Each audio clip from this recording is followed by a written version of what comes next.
Entonces, gracias de nuevo por estar acá con nosotros. El día de hoy vamos a manejar una serie de preguntas que se van a mover como en 3 ejes temáticos. El primer eje es un poco las generalidades del mercado inmobiliario pues en Toronto, que nos cuentes un poquito de tu experiencia. Y los siguientes 2 ya tienen que ver como tal con el tema de adquisición de vivienda. Entonces, ¿cuál es el segundo tema? Sería cuáles son, digamos, como los aspectos que tenemos en cuenta, que tenemos que tener en cuenta cuando estamos en ese proceso de búsqueda. Y ya el tercer eje sería, una vez hemos encontrado la vivienda que nos gusta, ya la alquilamos, etcétera, ¿qué otras cosas tenemos que tener en cuenta? Entonces, pasando a ese primer eje con respecto a las generalidades del mercado inmobiliario, si tú tuvieras que elegir 3 aspectos del mercado inmobiliario en Toronto, ¿cuáles serían y por qué? ¿Qué es lo que lo caracteriza desde tu experiencia? A ver, mira, bueno, primero que todo es un mercado y lo que más afecta un mercado, digamos, para el precio, que es lo que, digamos, que una de las principales variables que vamos a tener nosotros en cuenta es la oferta y la demanda. Entonces, últimamente, en los últimos años aquí en Toronto, la oferta ha sido muy baja en comparación a la demanda. O sea, la cantidad de inmigrantes que llegan, estudiantes internacionales, etcétera.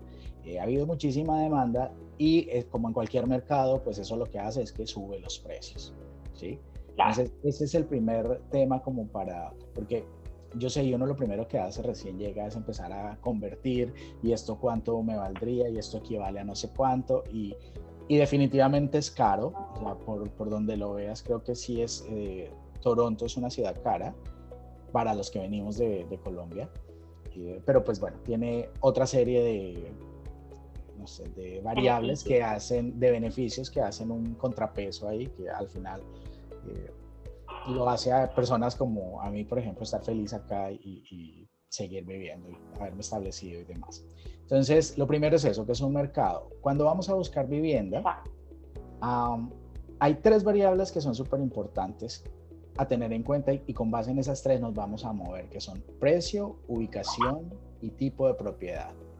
Entonces, es importante todo el proceso que ustedes hacen de apoyo, donde hablan de presupuestos y demás. Cada quien trae su presupuesto, cada quien tiene o sea, la situación de cada quien es muy diferente y ese es un tema importante de uno no compararse con alguien que llegó o con otra familia o el que llega al mismo tiempo. La situación de cada quien es diferente, cada quien trae objetivos diferentes, viene a estudiar en una parte diferente o viene simplemente porque tiene familia, no sé, cada quien tiene. Entonces, el precio es clave y cada quien lo define dentro de su presupuesto. La ubicación depende mucho de en dónde vas a estudiar, por ejemplo, si vienes a estudiar, en dónde vas a estudiar, o si vienes a buscar trabajo, de la búsqueda que has hecho, en dónde crees que puede ser la mayor posibilidad de conseguir trabajo. Entonces, de pronto es en la ciudad de Toronto.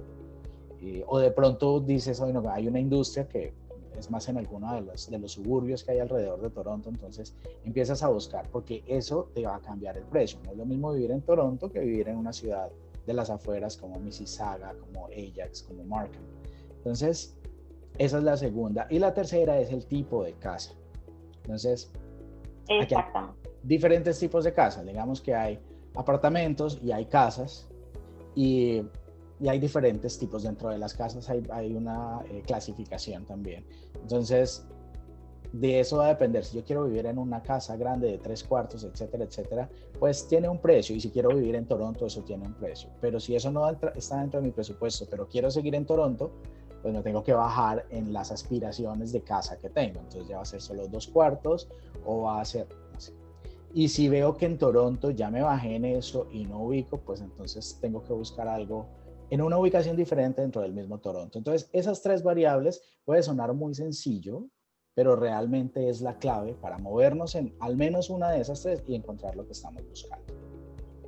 Claro, es decir, precio, ubicación y aspiraciones, más o menos, para poder manejar esas 2 primeras variables. Yo creo que en cualquier lugar donde uno esté buscando, pues, viviendas son súper importantes.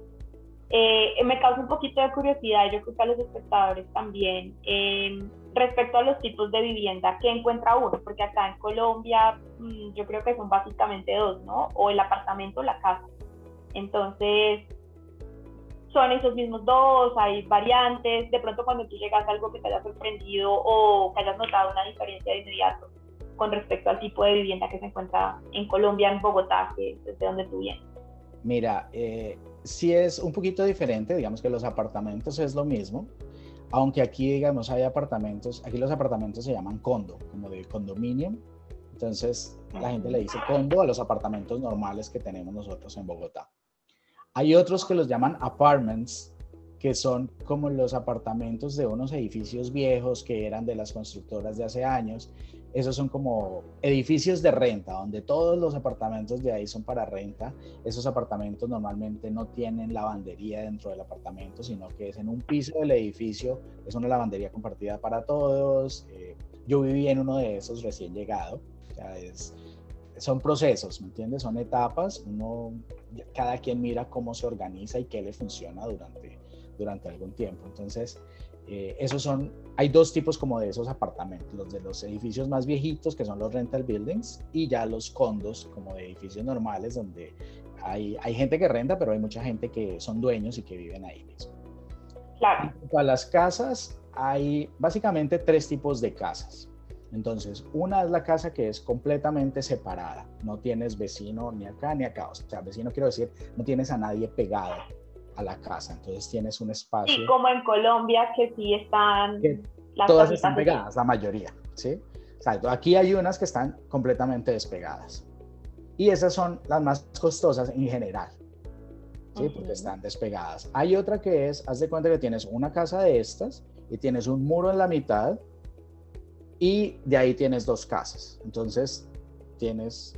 de pronto el lote es de pronto un poquito más ancho, pero tienes dos casas y tienes una pared que divide las dos casas.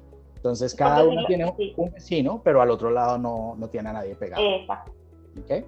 Sí. Y la otra es casas pegaditas, todas son pegaditas. Entonces, la que es separada se llama detached, la que son dos se llama semi-detached y las que son pegaditas son townhomes. Entonces, esos son como los tres básicos tipos de casas que hay. Y digamos, relacionando ese tipo de vivienda con los precios, a mí la intuición me diría que, por ejemplo, en el caso de los dos tipos de apartamentos, pues los condos serían un poquito más costosos, la renta, los apartments, pues más baratos, y en las casas, pues entre más paredes tengas tú que compartir, más barato, y entre más independencia tengas, más caro. En general, sí. O sea, hay unas townhomes que son más caras que unas detached porque son inmensas. ¿Entiendes? Así claro. Tengas, o sea, que tengas pared acá y pared acá. Realmente que tengas pared no quiere decir que tú escuches lo del vecino, realmente no es eso. Simplemente pues que pues, la gente en general prefiere tener una casa separada, ¿sí? Entonces, pero hay casas townhouse que tienen, tú la ves por fuera y no es nada pretencioso, pero por dentro los espacios son buenísimos. Entonces, esa puede valer mucho más que de pronto una que esté separada, pero es muy viejita y es más pequeña. Pero en general es tal cual tú lo dices, sentido común. Listo. Y con respecto a la ubicación, por ejemplo, no sé, se me ocurre a mí una idea loca. Digamos que yo encontré un apartment que está en el downtown y encontré un condo que no está en el downtown, pero está como un poquito más a las afueras. ¿Cuál sería la relación? A pesar de que el apartment sea más viejito, pero si está en el downtown va a ser más caro que de pronto el condo, que es más moderno, pero está más lejos, ¿o...? Es probable que encuentres. Lo que pasa es que, por ejemplo, en downtown de pronto no encuentras tantos rental buildings de esos porque han ido construyendo y es como todo es más moderno, digamos. Tiene una combinación, pero es más como en las otras partes, en Midtown o en el norte, encuentras más de pronto ese tipo de edificios. Pero sí, es más o menos lo mismo. De ver hace parte de los contenidos del programa de preparación de viaje ofrecido por AC Canadá. Si te gustó o quieres saber más, te invitamos a inscribirte a los cursos de preparación de viaje que encontrarás en la plataforma AC Lingua. Encuentra el link para acceder en la descripción de este video.